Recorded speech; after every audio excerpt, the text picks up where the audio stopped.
പഞ്ചായത്ത് വരുന്ന കവറൊക്കെ കെട്ടി കൊടുക്കലുണ്ടോ? അപ്പൊ ഇങ്ങനെ ഒരു പരാതി കെട്ടിട്ട് വന്ന നമ്മള് എന്തുണ്ടെങ്കിലോ നമ്മള് ടീമിനെ അയക്കുന്നു കറക്റ്റ് അതിന് അപ്പൊ അവർക്ക് കറക്റ്റ് കൊടുക്കണം. ഇപ്പൊ നിലവിൽ നമ്മളൊരു ഫൈന് ഈടാക്കിയിട്ടുണ്ട് നിങ്ങൾക്ക്. കാരണം കറക്റ്റ് ചെയ്ത് കൊടുത്തിട്ടില്ലെങ്കിൽ നമുക്ക് ബുദ്ധിമുട്ടാവും നിങ്ങൾക്ക്. കാരണം ഈ ഭക്ഷണത്തിന്റെ വേസ്റ്റും കാര്യങ്ങളെല്ലാം പിന്നെ പ്ലാസ്റ്റിക് കത്തിക്കുക ഇതൊക്കെ ചെയ്യുന്നുണ്ടെന്ന് പറഞ്ഞിട്ടാണ് നമുക്ക് കംപ്ലൈന്റ് വന്നത്. മൊത്തത്തിൽ ഒരു കംപ്ലൈന്റ് ഇങ്ങനെയാണ് വന്നത്. അപ്പൊ അത് അന്വേഷിക്കേണ്ടിട്ടാ നമ്മള് വന്നത്. അല്ല ഫുഡ് വേസ്റ്റ് കാര്യങ്ങൾ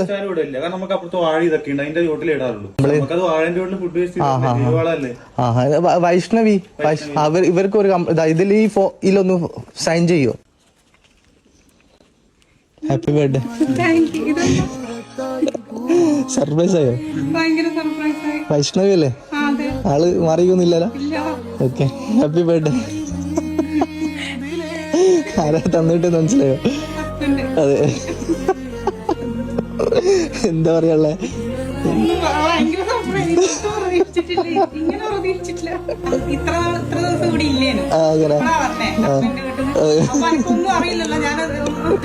happy returns of the day. എന്റെ ഹസ്ബൻഡോട് എന്താ പറയണ്ടോ?